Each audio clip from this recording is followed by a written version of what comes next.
In the hierarchy of wolves, there are those who command and those who follow, those who hunt and those who hide, those whose presence demands attention and those whose absence goes unnoticed for days.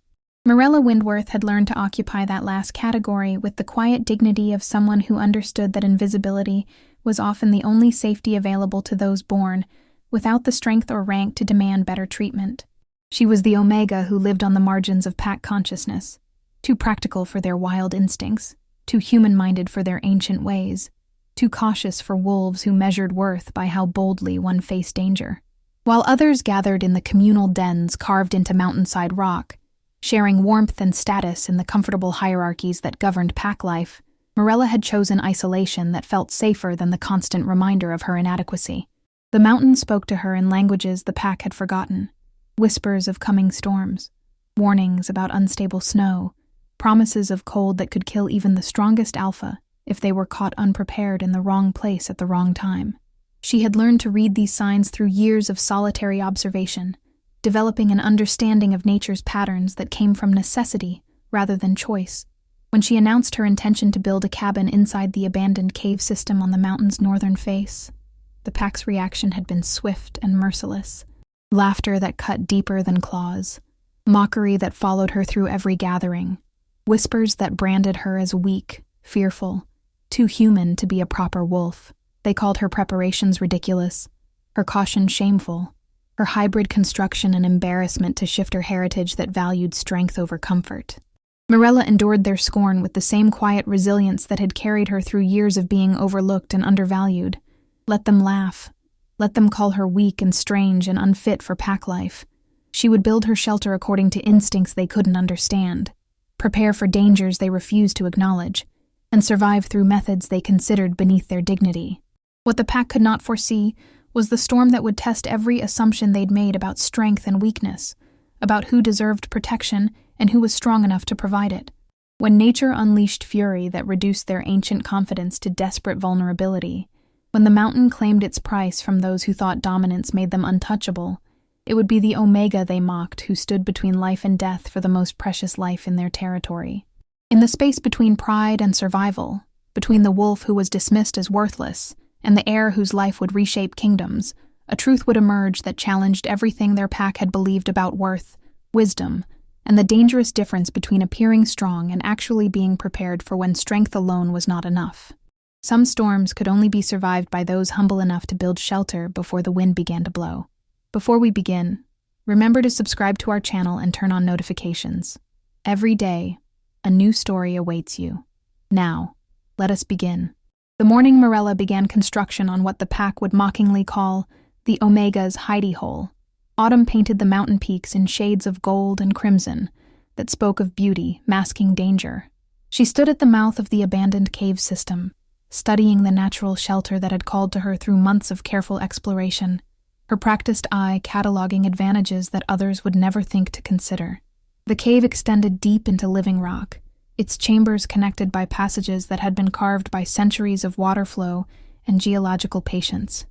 Most importantly, it faced away from the prevailing wind patterns that brought the worst storms, its entrance positioned to catch morning light while remaining hidden from casual observation. The pack had dismissed it as too remote, too dark, too far from the comfortable communal dens where social hierarchies could be maintained and reinforced through daily interaction. Perfect, in other words, for someone who had learned that distance from others often meant safety from their casual cruelties. Still planning your little human construction project? The voice belonged to Garrett Thornfield, Beta to Alpha Magnus, and one of the pack members who seemed to take particular pleasure in reminding Morella of her inadequacies. I thought you might have come to your senses and abandoned this embarrassing display of weakness. Morella didn't turn around, continuing her examination of the cave's structural integrity while keeping her voice carefully neutral. I'm planning a shelter that will keep me warm and dry through whatever weather the mountain decides to send our way. What I'm building and where I'm building it doesn't affect anyone else's choices about their own living arrangements. Doesn't it? Garrett moved closer, his presence radiating the kind of casual dominance that made weaker wolves submit automatically. When pack members start behaving like frightened humans instead of proper shifters, it reflects poorly on all of us. What will visiting alphas think when they see one of our own hiding in caves like some kind of primitive creature, The irony of a wolf calling cave-dwelling primitive when their entire pack lived in den systems carved from mountain rock wasn't lost on Mirella, but she knew better than to point out logical inconsistencies that might provoke a more direct confrontation. Instead, she focused on the wooden beams she'd been slowly accumulating, pine and oak cut to specific measurements, treated with oils that would protect them from moisture and insect damage, designed to create a framework that could support both roof and walls within the cave's irregular contours. "The construction will be completely contained within the cave system," she replied evenly. "No one will see anything except perhaps smoke from my chimney during cold weather. I'm not asking for pack resources or assistance, and I'm not interfering with anyone else's territory or responsibilities." "You're interfering with pack reputation," Garrett snapped, his frustration evident in the way his hands clenched into fists. "When alphas from other territories hear that we have pack members so weak they need human structures to survive mountain weather, it makes us all look soft. It suggests we don't properly prepare our wolves for the challenges of shifter life." Behind Garrett, Mirella could see other pack members gathering, not to offer support or assistance, but to witness what promised to be another public humiliation of the Omega, who refused to accept her proper place in their social hierarchy. She recognized most of the faces: Elena Ravencrest, whose beauty and alpha blood made her one of the pack's most desirable unmated females; Marcus Stoneheart, whose size and strength had earned him respect despite his relatively low birth rank; Sarah Moonwhisper, whose sharp tongue and social connections made her dangerous to cross even for higher-ranking wolves. "Perhaps," Elena said with the kind of sweet malice that made her words cut deeper than open hostility, "if Mirella was more concerned with finding a proper mate and contributing to pack strength, she wouldn't need to waste time on projects that make her feel safer while accomplishing nothing useful." The comment drew laughter from several onlookers, and Mirella felt heat rise in her cheeks despite her best efforts to remain unaffected by their casual cruelty. They all knew she was unmated, had been unmated for 26 years, despite being of an age when most Omega women had long since found partners and begun contributing to pack population growth. They also knew why no respectable wolf had shown interest in forming a permanent bond with someone whose practical nature and quiet demeanor marked her as unsuitable for the kind of passionate partnerships that characterize proper shifter relationships. "I'm building shelter that suits my needs and preferences," Mirella said quietly, hefting one of the prepared beams and moving toward the cave entrance. "What I'm doing doesn't prevent anyone else from making different choices that work better for their own circumstances. But it does reflect on the pack's overall strength and preparedness," Marcus observed, his tone carrying the kind of reasonable authority that made his words particularly effective at shaming those who deviated from accepted norms. "When we allow members to show fear of natural conditions that proper wolves should be able to handle, we're essentially admitting weakness that could be exploited by rival packs or territorial challengers." Mirella paused at the cave entrance, turning to study faces that ranged from amused to actively hostile, reading the pack dynamics that had been shaped by years of hierarchy and tradition that left little room for individual variation or unconventional approaches to survival. "And when members of the pack freeze to death because they were too proud to prepare properly for conditions that can kill even the strongest alpha," she said with quiet dignity, "what does that reflect about our wisdom and leadership?" The silence that followed her words felt charged with the kind of dangerous tension that could escalate into direct confrontation if she pushed too far beyond the boundaries of acceptable Omega behavior. But she'd reached a point where their mockery and casual dismissal felt less important than her growing certainty that the mountain was preparing to test everyone's assumptions about strength, preparation, and the difference between confidence and stupidity. "Conditions that can kill the strongest alpha," Garrett repeated, his voice dripping with disdain. "Do you hear yourself, Mirella? You're so consumed with fear that you're imagining threats that don't exist. Dangers that proper wolves have been surviving for thousands of years without resorting to human construction projects. The mountain doesn't care about proper wolf heritage when it decides to remind us who's really in control," Mirella replied, shouldering her beam and walking into the cave before anyone could formulate responses that might force her to defend positions she couldn't support through direct confrontation.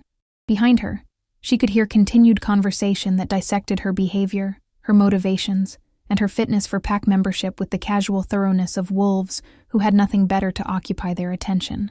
Their words followed her into the darkness of the cave system, echoing off stone walls that had witnessed centuries of geological change and natural forces that reduced all creature politics to insignificance.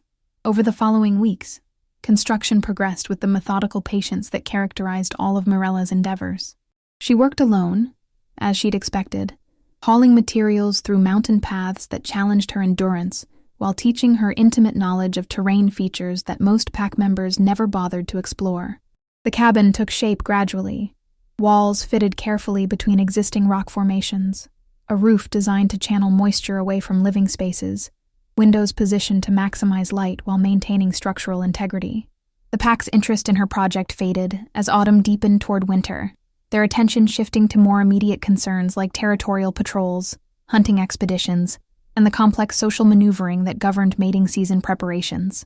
Occasionally, someone would make casual reference to the Omega's cave house, or ask sarcastic questions about her progress, but for the most part, they treated her construction efforts with the dismissive indifference they showed toward most of her activities, which suited Mirella perfectly.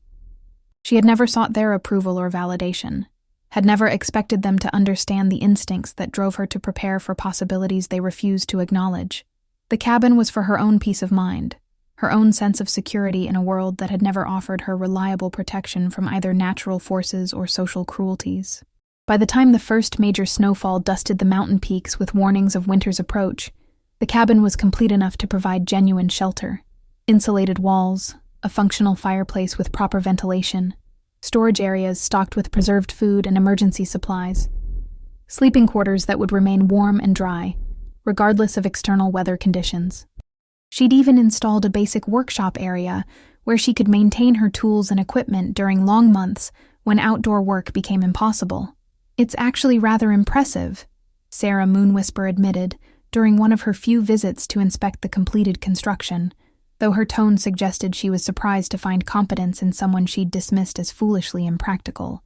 "Much more substantial than I expected from someone with no formal training in building techniques." "Thank you," Mirella replied simply, not bothering to mention the years she'd spent studying human construction methods, learning carpentry and stonework from traders and travelers who possessed skills the pack considered beneath shifter attention. "I wanted something that would last through whatever weather patterns the mountain might experience. Still seems excessive for someone who should be able to handle normal winter conditions," Sarah observed, running her hand along walls that had been fitted with precision that spoke of genuine craftsmanship. "Though I suppose if you're going to live alone anyway, you might as well be comfortable while you're doing it." The comment carried undertones that reminded Mirella exactly how the pack viewed her choices and prospects, as permanent rather than temporary, inevitable rather than changeable. They'd accepted that she would remain unmated and peripheral to their social structure, which meant her eccentricities could be tolerated as long as they didn't interfere with more important pack concerns. November brought the kind of heavy snows that transformed familiar landscapes into alien territories, where navigation required skills most pack members had never been forced to develop. The communal dens remained warm and comfortable, their interconnected chambers providing protection and social connection that reinforced pack bonds, while keeping everyone safely insulated from the harshest weather conditions. But Mirella, alone in her cave cabin, found herself reading signs in the mountain's behavior that filled her with growing unease. The wind patterns were wrong, carrying scents and pressures that spoke of weather systems building beyond the usual range of winter storms. Animals that should have been settling into hibernation or winter routines were showing signs of restlessness, migration behaviors that suggested they sensed approaching dangers that required different survival strategies. Most ominously, the mountain itself felt different, subtle shifts in sound and vibration that her isolation had taught her to recognize, warnings about geological stresses and atmospheric changes that could produce weather events outside the normal parameters of seasonal variation. She tried to share her concerns during one of the pack's weekly gatherings, approaching Alpha Magnus with observations about unusual animal behavior and atmospheric pressure changes that might indicate approaching severe weather. His response was polite but dismissive, the kind of patient tolerance leaders showed toward members whose concerns weren't supported by evidence that others could recognize or verify. "I appreciate your vigilance, Mirella," he'd said, with the distant courtesy that characterized most of his interactions with Omega Pack members. "But our weather readings and territorial scouts haven't identified any immediate threats requiring special preparation. The mountain has provided for this pack for generations, and I'm confident our traditional preparations will prove adequate for whatever winter conditions develop." Traditional preparations. Communal dens that had never been tested by truly extreme weather. Survival strategies that assumed pack cooperation and mutual support would be available when needed. Confidence based on historical patterns rather than recognition that nature occasionally produced events that fell outside normal ranges of expectation. Mirella had nodded acceptance and retreated to her solitude, adding extra supplies to stockpiles that already exceeded anything one person could reasonably expect to need, reinforcing structures that had been designed for durability beyond normal requirements, preparing for possibilities that everyone else dismissed as paranoid overreaction to statistically unlikely scenarios. On the night when the storm that would test everyone's assumptions began building beyond the mountain peaks, she stood at her cabin window watching cloud formations that seemed to pulse with internal light, feeling atmospheric pressure drop with the kind of steady inevitability that preceded weather events, capable of reshaping landscapes and rewriting the rules about what constituted adequate preparation for survival.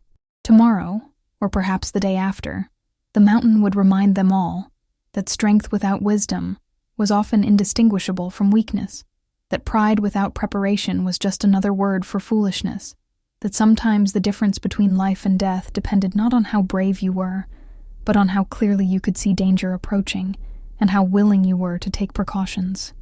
That others might mock as excessive, the omega they called weak and fearful was about to become the only thing standing between the pack's most precious life and death in the form of natural forces that recognized no hierarchy, except the simple truth that preparation mattered more than bravery when nature decided to show its teeth. The storm that would become legend in pack histories began with deceptive gentleness, snowflakes drifting down like feathers torn from celestial wings, coating the mountain in pristine white that made the familiar landscape look ethereal and peaceful.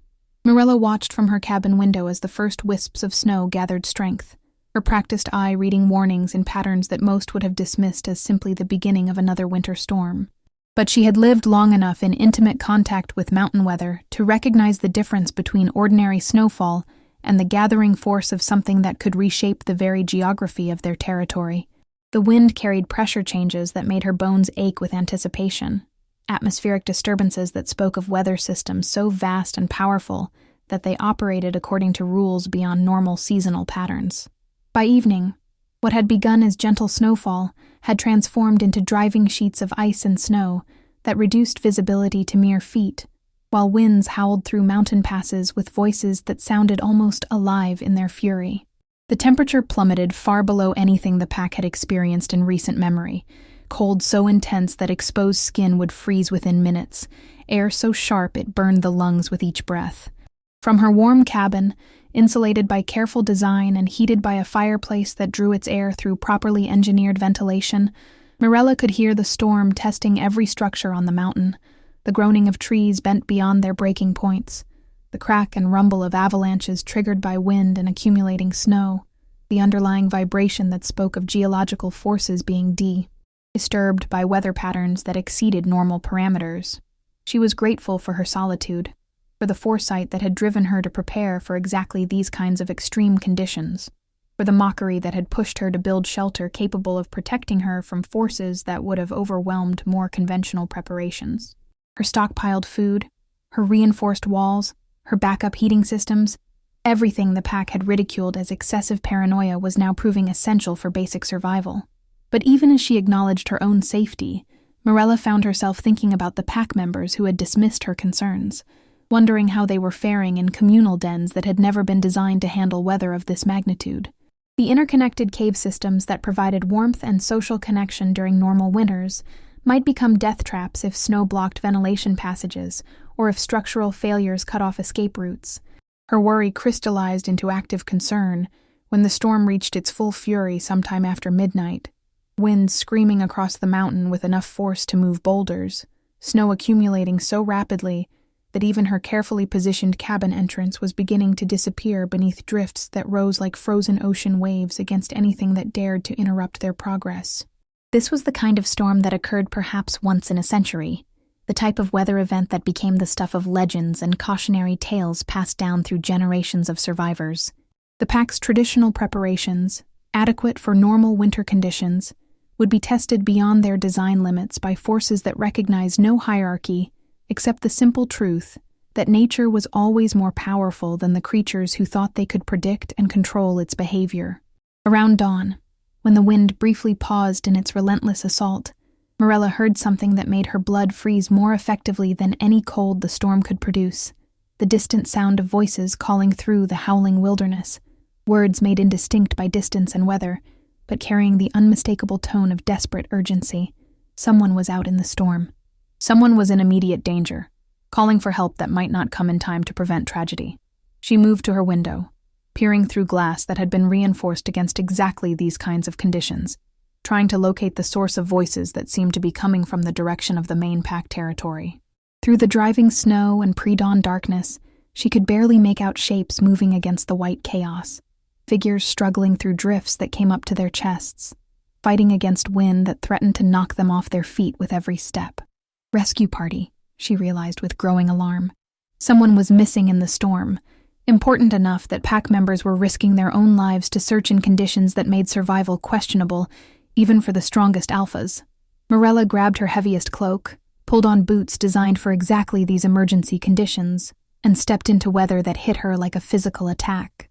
The wind tried to tear her cloak away, while snow driven at nearly horizontal angles stung any exposed skin with needles of ice. The cold was so intense it made breathing painful, each inhalation burning her lungs while every exhalation crystallized immediately in the frigid air. But her cabin's position had been chosen partly for its protection from the worst wind patterns, and she was able to make progress toward the voices that were growing clearer as she approached their location. Through the storm's fury, she could make out words that confirmed her worst fears. Lost sight of him near the northern ridge. Should have turned back hours ago. Can't leave him out here. Him, a male pack member, missing in conditions that would kill even the strongest wolf within hours of exposure. And from the growing desperation in the searchers' voices, they were reaching the limits of their own endurance, forced to choose between continuing a search that might claim additional lives and abandoning someone to almost certain death. "Hello?" Marella called into the wind, her voice nearly lost in the storm's roar. "I'm here. Who's missing?" The figures turned toward her voice, and even through the driving snow she could recognize Alpha Magnus himself, along with several of his most trusted pack members, all of them showing signs of exhaustion and hypothermia that spoke of hours spent fighting conditions that were rapidly overwhelming their ability to continue searching. "Marella." Magnus's voice carried surprise and relief in equal measure. "What are you doing out here? You should be sheltering somewhere safe, not... Who's missing?" she repeated, moving closer until they could speak without shouting over the wind. "Who are you searching for?" "Prince Adrian," Magnus replied, using the formal title that reminded Marella exactly how catastrophic this situation had become. "The Alpha King's heir. He was visiting to observe our territory management when the storm hit, insisted on joining a perimeter patrol that should have returned hours ago. We found the rest of the patrol at the emergency shelter near Wolf Creek, but Adrian had already left to continue the circuit alone. Prince Adrian Ravenheart, heir to the most powerful pack in the regional alliance, future Alpha King whose death would create political chaos throughout the territorial networks that depended on stable succession planning. Not just a pack member whose loss would be mourned by family and friends, but a figure whose survival had implications for thousands of wolves who had never met him, but whose lives were shaped by the stability his eventual leadership would provide. Where was he headed? Marella asked, though she suspected she already knew the answer based on the direction they'd been searching. Northern Ridge patrol route, confirmed Beta Garrett, his usual hostility toward her temporarily set aside by the urgency of their situation. Standard circuit that covers the outer boundary markers. Should have taken maybe 3 hours in normal conditions, but with visibility this poor and snow this deep, he didn't need to finish the sentence. The Northern Ridge route included several areas where the terrain became treacherous even in good weather, steep drops that could be fatal if someone lost their footing, exposed sections where wind and cold would be at their worst, passages that could become impassable if snow accumulated quickly enough to block normal navigation points.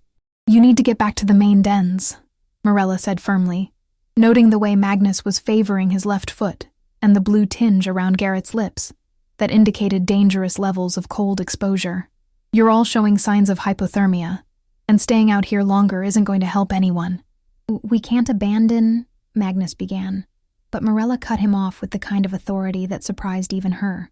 "You can't help him if you're dead," she said bluntly. and you're all close to the point where continuing this search will claim additional lives without improving his chances of survival. I know these mountains better than anyone, and I know exactly where someone following the Northern Ridge route would look for emergency shelter when conditions deteriorated. It was true, though she'd never had occasion to share that knowledge with pack members who had never shown interest in her solitary explorations of their territory's more remote regions. Years of hiking alone had taught her every cave, every sheltered overhang, every place where someone caught in sudden weather might find temporary protection from the elements. The old mining caves, she continued, raising her voice to carry over a fresh gust of wind that threatened to knock them all off their feet. About 2 miles northeast of here, positioned to catch some protection from the worst wind patterns. If he was thinking tactically about survival, rather than just following the standard patrol route, that's where he would have headed when the storm intensified. Those caves have been abandoned for decades, Garrett protested. Unstable, dangerous, no proper shelter or supplies. Even if he made it that far, he'd be trapped without resources for surviving until the storm passes. Which is why I'm going to find him, Morella said simply, adjusting her cloak and checking the emergency supplies she'd grabbed before leaving her cabin. I know the route. I'm equipped for these conditions, and I have shelter nearby where someone with cold exposure could survive until rescue becomes possible. Magnus stared at her through the driving snow, his expression cycling through surprise, calculation, and what might have been the beginning of genuine respect. You're talking about risking your life for someone you barely know, under conditions that could easily kill you both. I'm talking about doing what needs to be done, Morella replied, already turning toward the direction that would take her to the mining caves. Because someone's life depends on action being taken now, not after the storm passes, and recovery becomes the only option instead of rescue.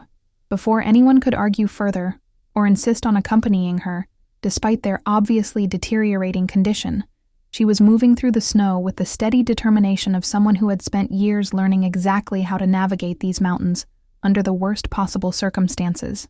Behind her, she could hear Magnus organizing the retreat that would take his search party back to safety, though his voice carried the kind of guilt and frustration that came with being forced to abandon someone who depended on his protection. The journey to the mining caves required every skill Morella had developed during her years of solitary mountain exploration. Visibility was essentially zero, forcing her to navigate by compass bearing and intimate knowledge of terrain features that remained consistent, even when landmarks disappeared beneath accumulating snow. The wind tried to push her off course with each step, while cold seeped through even her best protective gear with patience that spoke of forces beyond human endurance. But she pressed forward, driven by growing certainty that someone's life hung in the balance and that her unconventional preparations might finally prove their worth in ways the pack had never anticipated. The Omega they'd mocked for excessive caution was about to discover whether her careful planning and mountain knowledge could preserve not just her own survival, but the life of someone whose death would create consequences reaching far beyond their small territorial dispute about appropriate shelter and survival strategies.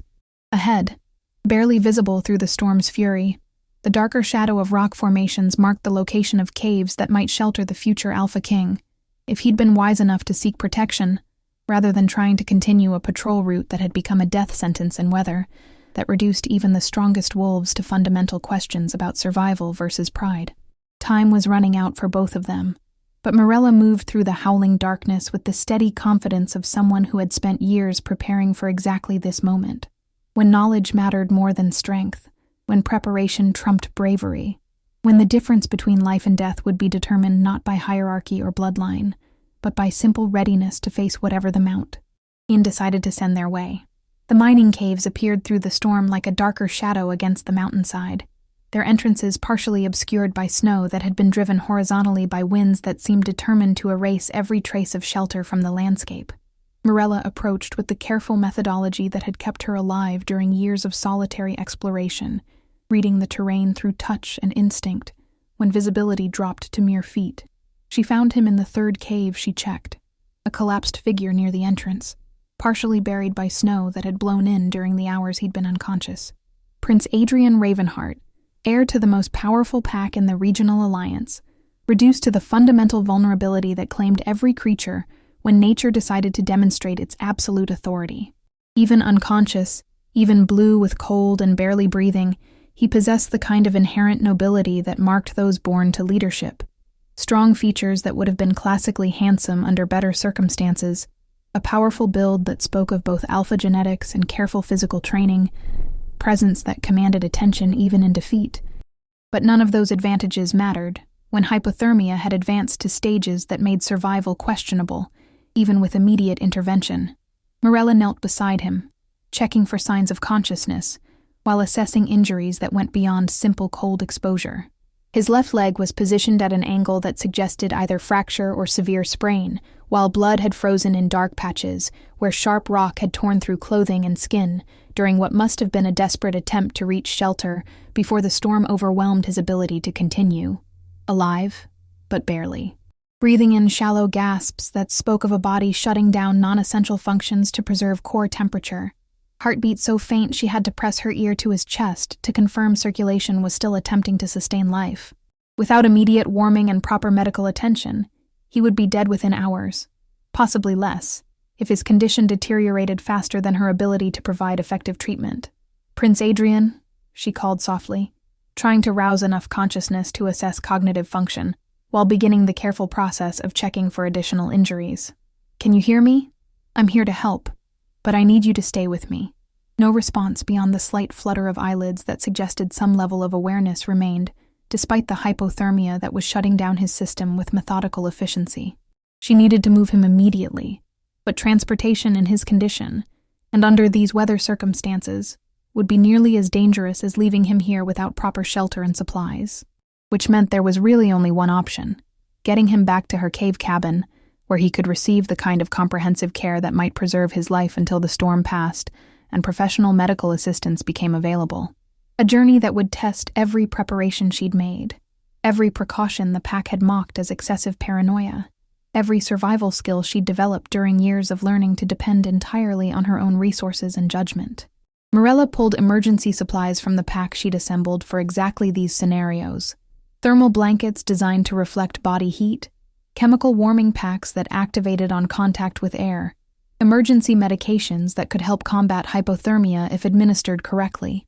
She wrapped him carefully, creating as much insulation as possible while ensuring his airway remained clear, and circulation wasn't further compromised by bindings that were too tight. Then began the most challenging physical task of her life: moving an unconscious man who outweighed her by at least 50 pounds across nearly 2 miles of mountain terrain in weather conditions that made each step a battle against forces trying to kill them both. She improvised a makeshift sled from materials in the cave, using rope and canvas to create a transport system that would allow her to pull him through the snow, while providing some protection from the wind and driving ice crystals. It wasn't ideal. Nothing about this situation was ideal, but it was functional, designed with the same practical efficiency that characterized all her survival preparations. The journey back to her cabin became a test of endurance that pushed her past limits she'd never had to discover before. Each step required fighting through snow that sometimes came up to her waist, while wind tried to tear the improvised sled from her grasp, and cold seeped through even her best protective gear with patient determination. Several times, she had to stop and check Prince Adrian's condition, using precious body heat to warm his extremities while monitoring vital signs that remained frighteningly weak. But her knowledge of the terrain proved invaluable when visibility dropped to absolute zero, navigation reduced to compass bearings, and intimate familiarity with rock formations that remained consistent even when everything else disappeared beneath the storm's assault. She found her way through conditions that would have defeated less prepared travelers, following routes she'd memorized during years of solitary exploration that others had dismissed as pointless wandering. When her cabin finally appeared through the driving snow, warm yellow light glowing from windows that had been designed to withstand exactly these conditions, Morella felt relief so profound it nearly drove her to her knees. Safety, warmth, everything necessary for preserving life that hung by threads thinner than spider silk, maintained only by stubborn determination, and preparations that had been mocked as excessive until the moment they became essential. She dragged the sled right up to her cabin entrance, then carefully maneuvered Prince Adrian inside, where controlled environment and stockpiled supplies could begin the process of fighting hypothermia that had advanced to life-threatening stages. The contrast between external chaos and internal warmth was so dramatic it felt almost magical, from howling wilderness to insulated sanctuary in the space of a few steps. But the real work was just beginning. Morella stripped away wet clothing with efficient care, replacing them with dry garments warmed by her fireplace while monitoring breathing and circulation that remained dangerously weak. She prepared warming solutions designed to raise core body temperature, without shocking a system that was already under profound stress, administered medications that could help combat the physiological effects of extreme cold exposure, wrapped him in layers of insulation that reflected heat while allowing proper air circulation. Then she settled beside the unconscious Heir to watch and wait through what would either be recovery or the gradual failure of systems too damaged to sustain life, despite all her efforts to preserve what the mountain had nearly claimed. Hours passed in careful monitoring, checking vital signs, adjusting warming protocols, watching for signs of consciousness returning or additional complications developing from injuries she couldn't fully assess without proper medical equipment. The storm continued its assault outside her reinforced walls, but inside, her cabin provided exactly the controlled environment necessary for someone fighting their way back from the edge of death.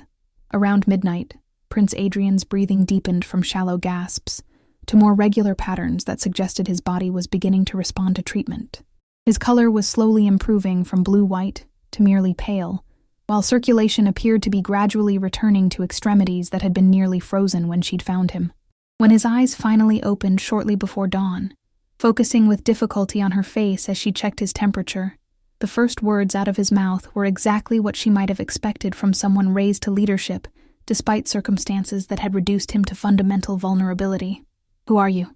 His voice was hoarse from cold and exhaustion, but it carried the kind of inherent authority that remained consistent regardless of personal circumstances. "Where am I?" "I'm Mirella Windworth," she replied gently, offering water warmed to body temperature while studying his face for signs of cognitive impairment that might indicate more serious complications. "You're in my cabin, recovering from severe hypothermia. You were caught in the storm while on patrol. Do you remember what happened?"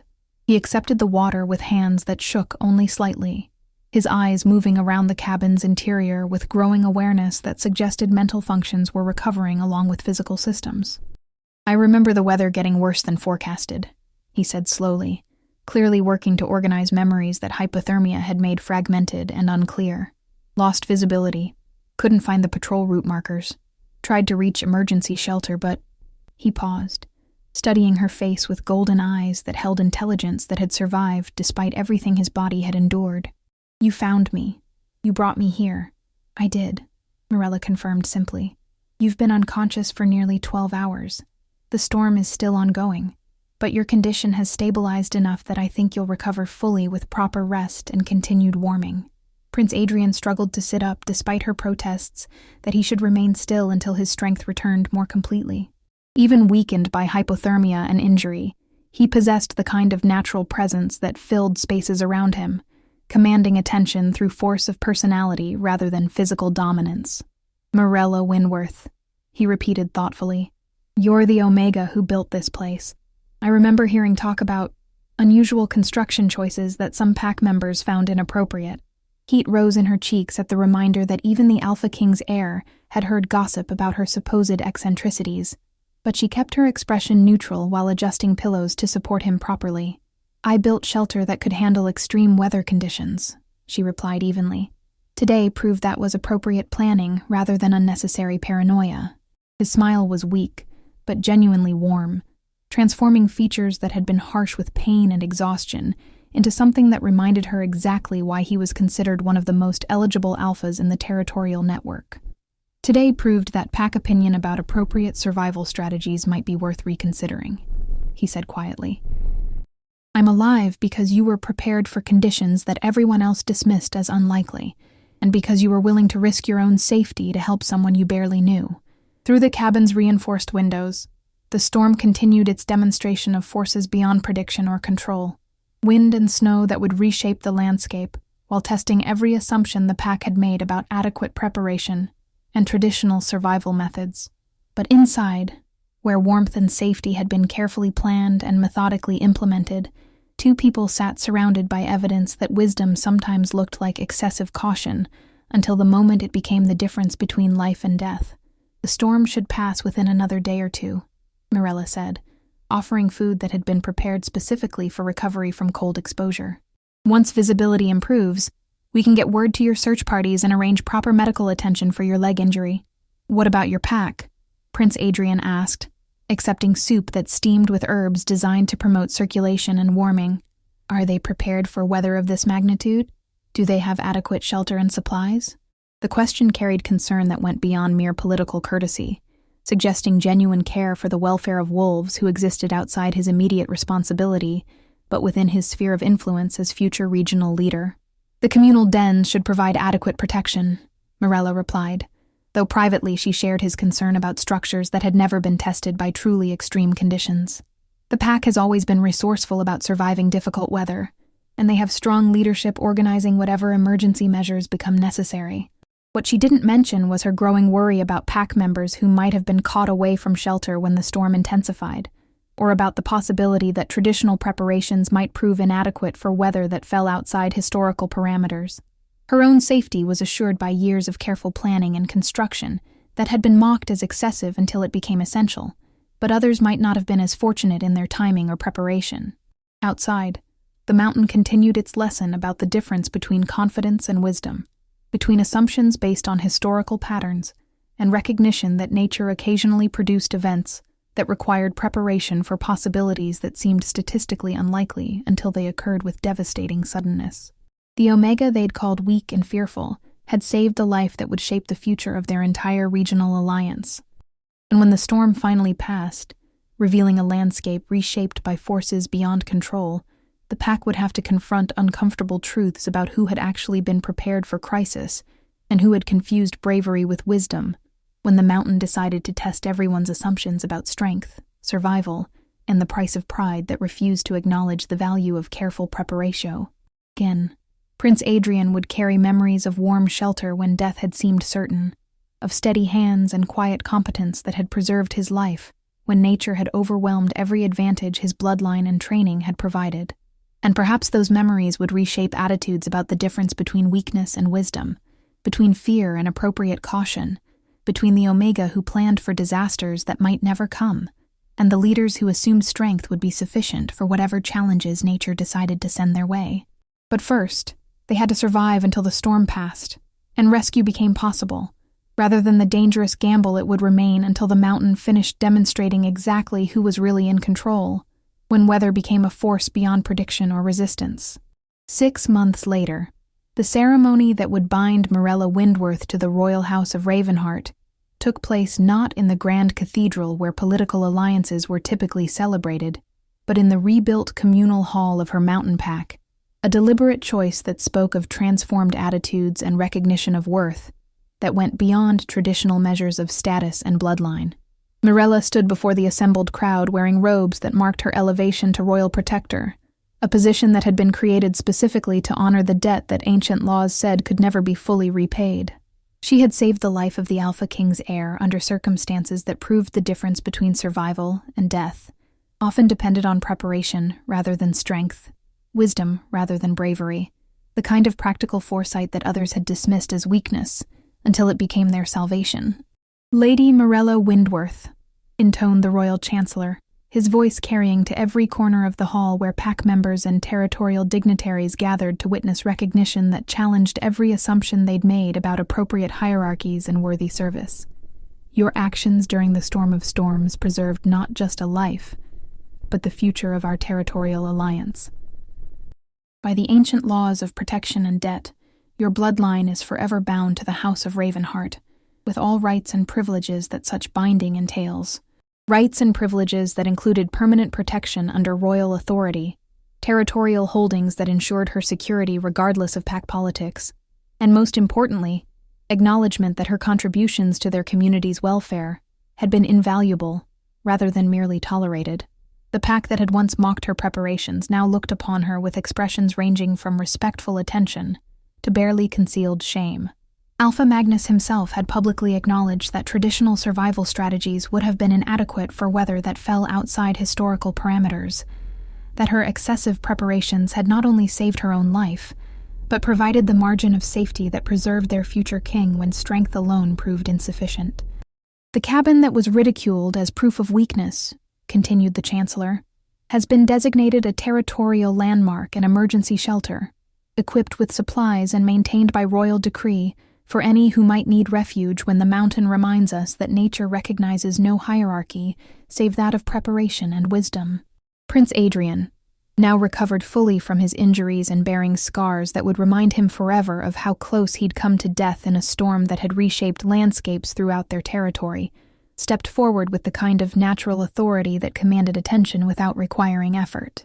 "Lady Mirella," he said, his voice carrying warmth that spoke of genuine gratitude rather than mere political courtesy, taught me that true strength often looks like caution, that survival depends on recognizing our limitations rather than pretending they don't exist, that the most profound courage sometimes means preparing for disasters that others dismiss as unlikely.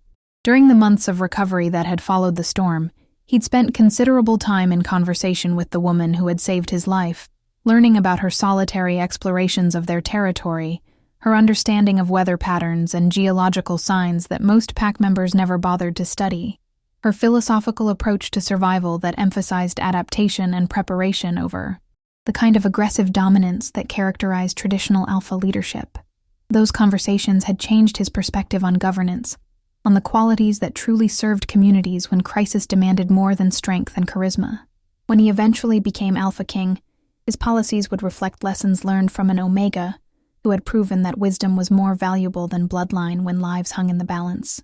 But perhaps most importantly, Prince Adrian continued, his golden eyes finding Mirella's face in the crowd, she demonstrated that the value of individuals cannot be measured by their rank or perceived conformity to expected roles.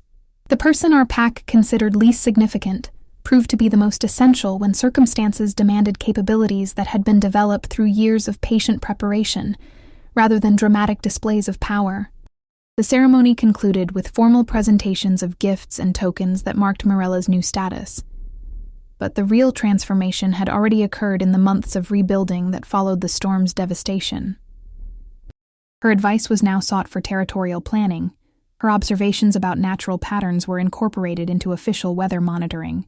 Her construction techniques were studied by engineers who had been forced to acknowledge that traditional building methods required supplementation by innovations that prioritized function over form. Later, as evening settled over the mountain and the formal gatherings gave way to more personal conversations, Mirella found herself standing once again at her cabin, now expanded and improved, but still the same sanctuary that had proved its worth when theory became desperate reality. "Do you ever regret it?" Prince Adrian asked, joining her at the reinforced windows that looked out over territory, transformed by recognition that had been earned through crisis. The years of isolation, the mockery, the loneliness that came with being right about things others couldn't understand. Mirella considered the question, while watching pack members move through evening routines that now included preparations and precautions that had once been dismissed as excessive paranoia. Emergency supply caches had been established throughout their territory. Weather monitoring had been expanded to include signs she'd taught them to recognize. Construction standards had been revised to handle conditions that fell outside historical parameters. "No," she said finally, her voice carrying quiet satisfaction rather than bitterness about treatment that had been based on misunderstanding rather than malice. Loneliness was difficult, but it taught me to depend on my own judgment, rather than accepting other people's limitations as truth about what was possible or necessary. "And now?" he asked, something in his tone suggesting the question carried personal significance beyond mere curiosity about her philosophical outlook. "Now I have purpose that goes beyond simple survival," she replied, turning to meet eyes that held warmth and respect that had been earned through shared crisis rather than granted through social convention. "I have work that matters, recognition that's based on proven capability rather than inherited status, and—" She paused, studying features that had become dear to her through months of conversation and collaboration that had revealed character beneath the natural authority of royal breeding. "And?" he prompted gently, moving closer with the kind of careful attention that suggested her answer mattered more than protocol or political consideration. "And the possibility that I might not have to face future challenges alone," she said quietly, acknowledging feelings that had developed gradually through recognition of shared values and complementary strengths, rather than the kind of dramatic attraction that characterized traditional mating stories. His smile was warm with promise and gentle understanding, transformation that had begun with gratitude, but evolved into something far more complex, and enduring. "The royal house," he said softly, "has always valued advisors who could see beyond conventional wisdom to recognize truths that others missed. I think we might have found our most important counselor in someone who was right about survival, when everyone else was wrong about what strength actually meant." Outside their windows, snow began falling with the gentle persistence that marked the beginning of another winter. But this time, the mountain's challenges would be met by people who had learned the difference between confidence and preparation, between traditional methods and adaptive strategies, between the kind of strength that demanded recognition and the kind of wisdom that quietly ensured survival when crisis tested everyone's assumptions about what actually mattered. The Omega they'd mocked as weak and fearful had become the protector whose foresight preserved their most precious hope for the future. The cabin they'd ridiculed as proof of excessive caution had become the sanctuary that saved a life destined to reshape their understanding of leadership and strength. And the woman who had learned to live alone had finally found someone whose recognition of her worth was based on proven capability rather than social expectation, whose gratitude had evolved into respect and affection, that acknowledged her as an equal partner in facing whatever challenges the future might send their way. In the end, it had never really been about building a cabin inside a cave. It had been about building the kind of strength that could survive when traditional approaches proved inadequate, the kind of wisdom that could see beyond conventional assumptions to recognize what was actually needed for survival and prosperity. The mountain had tested them all, but it had revealed that true security came not from dominance or inherited privilege, but from the patient accumulation of knowledge and the courage to act on understanding that others might dismiss until crisis proved its value beyond any possibility of argument. Morella Windworth had saved more than a life during that terrible storm. She had saved a future, and in doing so, had finally found the recognition and belonging that had eluded her for so many years of patient preparation for possibilities that others refused to consider until they became the only things that mattered. If you enjoyed this story, a like or comment really helps. And if you wish to hear more tales like this one, make sure you subscribe so you never miss the next tale.